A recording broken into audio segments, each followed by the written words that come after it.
Though it says when he was born, there's nothing really to back it up.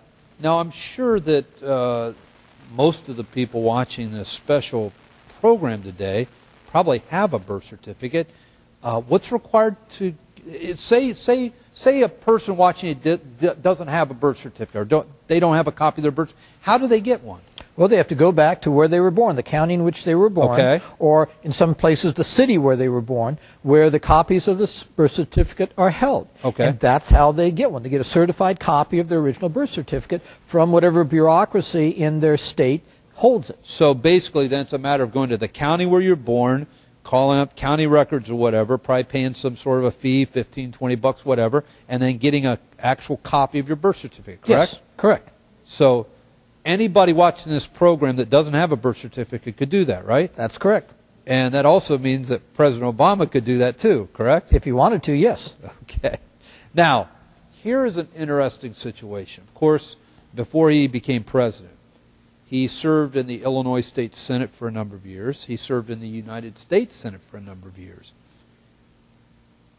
How come this issue hasn't been raised until now? In other words, why wouldn't somebody have raised this when he was running for the Illinois State Senate? Why wouldn't somebody have raised this when he was running for the United States Senate? Why is it only now, after he's been president, is this issue becoming such a very interesting subject that people want to know about? Well, Mr. Obama was part of the Chicago political machine, so I don't think anybody would have had the guts to challenge him on that. I mean, they would have just been removed politically from the scene if they had. When he ran for U.S. Senate, as you remember, there was a scandal, and Ambassador Alan Keyes wound up as the Republican nominee for U.S. Senate against Mr. Obama. And he raised the issue during the campaign. And Mr. Obama's response, and there's a tape of this, of a debate they had, was that, well, you don't need to be a natural-born citizen unless you're running for president. That was his response. He laughed it off, and that was the end of it. He wouldn't deal with it.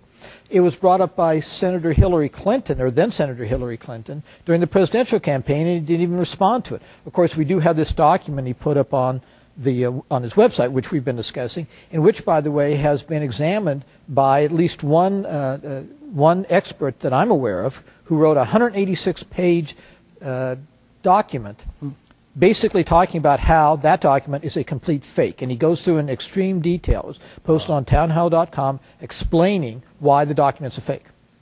Interesting.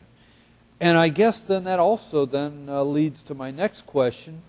Where's the press been on this? You don't hear about this on the CBS Evening News. You don't hear about this on any 2020 investigative specials. I mean, the press has been absolutely silent. Matter of fact, that's not true either. They haven't been silent. They've almost been hostile to people that are raising this issue. Why? Well, my belief, and people can differ, my belief is that the press created Mr. Obama to be president. They didn't like Hillary Clinton for some reason. They created Mr. Obama. And now to admit that they made a big mistake would take a lot of honesty and someone who has intestinal fortitude to say, I made a mistake. The vast majority of the media is liberal controlled. The vast majority of the media is liberal. The vast majority of the media doesn't have the intestinal fortitude to admit when they're wrong. They're all a bunch of cowards. They all want to follow the pack. They don't want to get in the bad graces of Mr. Obama, who's now cut off. He won't do interviews with Fox News because they've been critical of him, although they won't touch the subject either. The only one who's had the guts so far on the national stage was recently when Rush Limbaugh made the joke about how God and Barrack Obama are alike, and neither one has a birth certificate.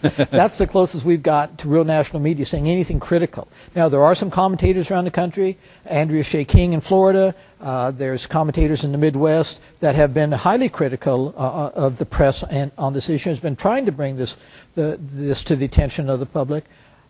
But the mainstream media just belittles anybody who brings it up, including me. And so, unfortunately, do some of the so-called mainstream conservative media. Yeah, that's very troubling because this isn't a difficult or a complicated issue, and you would assume that the press would at least be willing to hold President Obama accountable to at least prove where he was born. But listen, we're going to be back with some more with Gary because I really want to get into what the United States Justice Foundation has been doing in their efforts to try to answer the question, where was President Obama born? So we're going to be back with Gary and talk a little bit about some of their efforts. In the meantime, we have a very special message coming up, how you can make your voice heard on this issue, how you can take action today, how you can help hold President Obama accountable for proving where he was born. Stay tuned. Where was President Obama born? Why does he refuse to produce his official state of Hawaii birth certificate? What's he hiding? Now your voice can be heard in this matter. The United States Justice Foundation has taken the lead in forcing President Obama to supply his official state of Hawaii birth certificate and prove he's constitutionally eligible to be president. You can help by going to your phone and calling 1-800-321-3247 to have your name added to a petition going to GOP leaders to force President Obama to obey the law. Join hundreds of thousands of Americans who simply want the truth. And as a thank you for being part of this petition drive, you will receive the specially created Got a Birth Certificate bumper sticker. Also, you can help the United States Justice Foundation in their efforts to force President Obama to produce his birth certificate by making a gift of $30 that will enable us to send a fax on your behalf to all 50 state attorney generals and U.S. Attorney General Eric Holder, demanding they force President Obama to supply his official state of Hawaii birth certificate. Your $30 gift will help us demand the attorney generals in all 50 states plus U.S. Attorney General Holder do their job and force President Obama to obey the law. Politicians, those entrusted with enforcing the law, the media, all refuse to force President Obama to prove where he was born, but you can. Go to your phone now and call 1-800-321-3247 and add your name to a special petition. And for your gift of $30, we'll send a fax on your behalf to all 50 state attorney generals and U.S. Attorney General Holder demanding they provide President Obama's official state of Hawaii birth certificate. Don't sit back, do nothing, act now. Go to your phone, call 1-800-321-3247 and tell President Obama to prove where he was born.